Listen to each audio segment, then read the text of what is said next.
Imagine it is 6:15 a.m. on a Tuesday in November. The alarm on your phone goes off.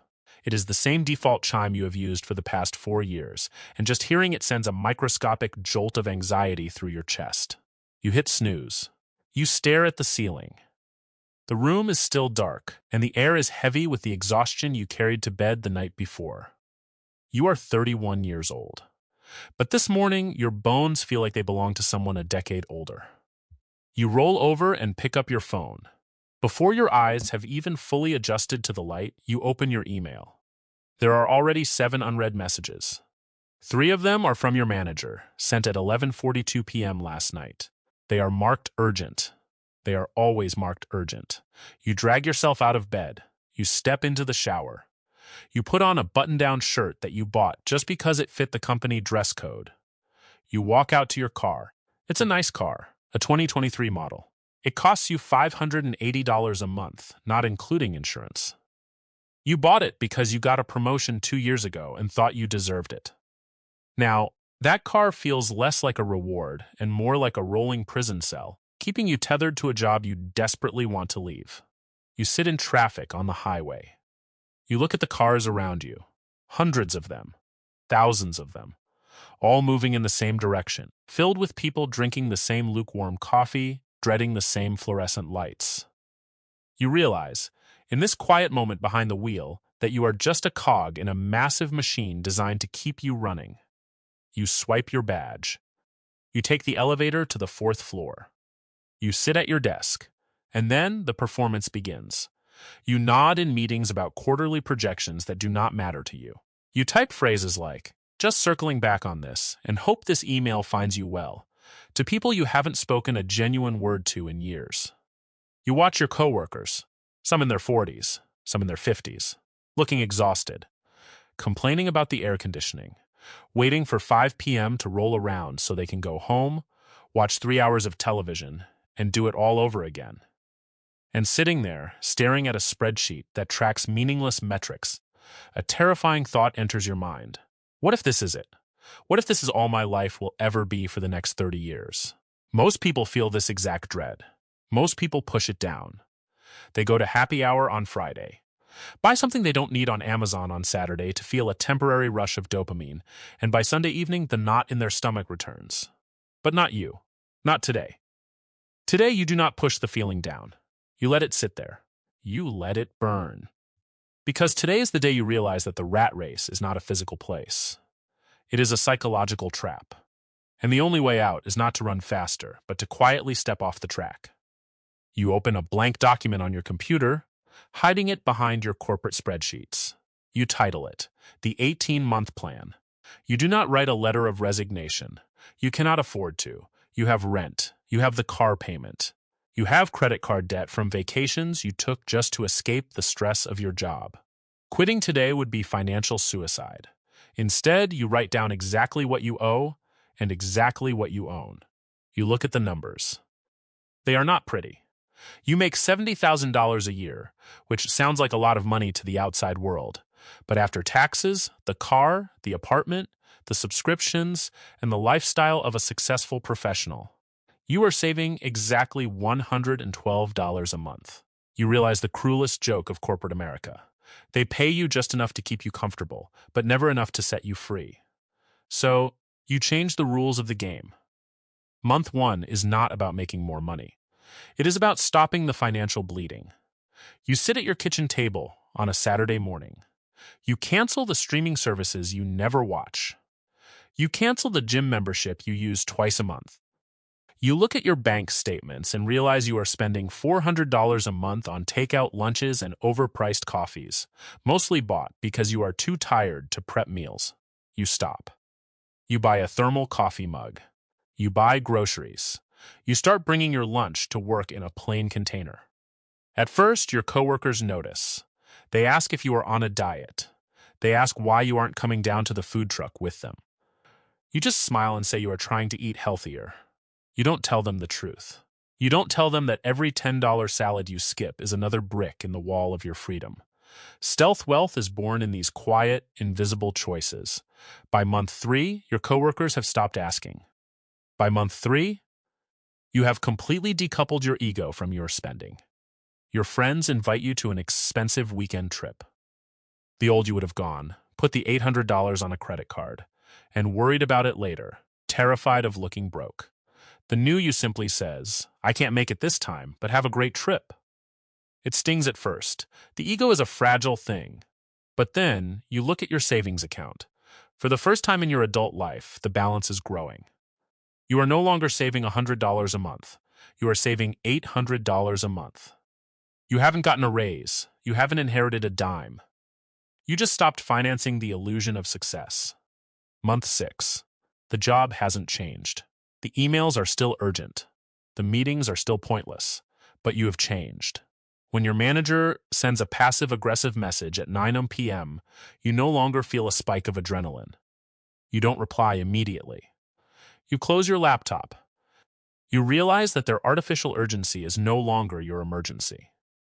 You have built a psychological shield, financed by the $5,000 now sitting in your emergency fund. You are no longer working for their approval. You are working to fund your escape. You become a mercenary in a khaki shirt. But saving is only half the equation. You know that to truly buy back your time, you need cash flow that doesn't rely on your corporate badge. So, in month 8, you start the boring business. You don't try to invent the next big app. You don't start a trendy dropshipping store. You look for something incredibly mundane, something nobody wants to do, and you start doing it. Maybe you learn basic bookkeeping and take on 2 small local businesses as clients on the weekends. Maybe you start buying undervalued furniture on marketplace platforms, sanding it down in your apartment parking lot, and reselling it. Maybe you do freelance data entry for 3 hours every Sunday morning. It is not glamorous. Your college friends, the ones with the fancy titles and the least luxury cars, would probably laugh if they saw you doing it. But you do not tell them. You do this in the shadows. The first month of the side business, you make $300. It feels like nothing. But you take that $300 and you put it straight into a broad market index fund. You do not spend a single penny of it. Month 12 arrives. A full year of silence. A full year of packing lunches, ignoring office politics, and working on your boring side business while your peers binge-watch television. The magic of compounding has begun. Your side business is now generating $1,000 a month. Your expenses have dropped drastically. You sold the nice car with the suffocating payment. You bought a reliable 7-year-old Toyota in cash. When you drove it to work for the first time, your manager looked at it with a hint of pity. They assumed you were struggling. They assumed you had fallen on hard times. You smiled, agreed with them about the rising cost of living, and walked to your desk. You didn't tell them that by eliminating that car payment, your monthly survival number dropped so low that your boring side business now completely covers your rent. You are a ghost in the corporate machine. You do your job. You meet your deadlines. But you are no longer emotionally tethered to the company. You have stopped asking for permission to live your life. Month 15. You are in a quarterly review meeting. Your manager is sitting across from you, talking about growth trajectories and areas for improvement. They dangle the promise of a 3% raise next year if you just put in a few more weekends. You look at them. Really look at them. You see the deep bags under their eyes. You see the stress radiating from their posture. You realize they are trapped, and they don't even know it. They are trying to motivate you with the exact same carrot that has kept them running on the wheel for a decade. You nod politely. You thank them for their feedback. That night, you open your spreadsheet. Your emergency fund has a full year of living expenses. Your investments are growing. Your boring side business is now matching your corporate take-home pay because you dedicated every spare, quiet hour to it. The math is undeniable. The cage door has been unlocked. Month 18. It is a Thursday. There is nothing special about this Thursday. It is not a milestone birthday. It is not a holiday. The weather is overcast. You wake up at 6:15 a.m. without the alarm. You make a cup of coffee in your own kitchen. You sit at your table and you draft a 2-sentence email. You do not write a dramatic speech. You do not air your grievances. You simply state that you are resigning, effective in 2 weeks, and you thank them for the opportunity. You hit send. There is no explosion. The world does not stop spinning. But inside your chest, a weight you didn't even realize you were carrying suddenly vanishes. The air feels lighter. A few minutes later, your manager calls you into their office. They are shocked. They ask if you are going to a competitor. They ask if it's about money. They offer you a 5% raise to stay. You decline politely. You tell them you are just taking some time for yourself. For the next 2 weeks, you watch the office dynamics change. Some coworkers avoid you, as if leaving the rat race is a contagious disease. Others corner you in the break room, whispering that they wish they could do the same, but they have too many bills, too many obligations. You look into their eyes and you see the exact same fear you felt 18 months ago. You realize that most people will defend the cage that traps them, simply because it is the only world they know. Then, the final day arrives. You pack up your desk, a few pens, a notebook, a coffee mug. You hand your badge to the security guard in the lobby, the same guard you walked past on your very first day, when you thought this building held your entire future.